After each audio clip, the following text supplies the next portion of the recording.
In this quick tutorial, I'll show you how to create a QR code for any Google Doc. If this helps you out, don't forget to like the video and subscribe for more quick and easy tech guides. Let's get started. First, open the Google Doc you want to share and make sure it's ready.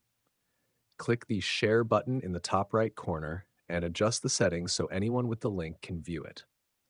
Then, copy the link. We'll use this to generate the QR code. Now head over to canva.com. It's a free design tool and it comes with a built-in QR code generator. Click Create a Design and choose a custom size of 1080 by 1080 pixels. This will give you a perfect square layout. Once the design page opens, go to Apps on the left-hand menu and search for QR code.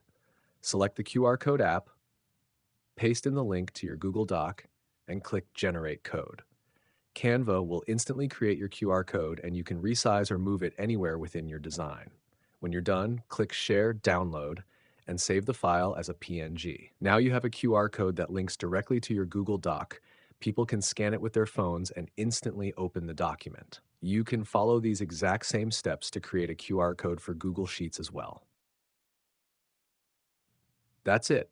If this tutorial helped you, make sure to like the video and subscribe for more quick Google Docs and Google Sheets tips.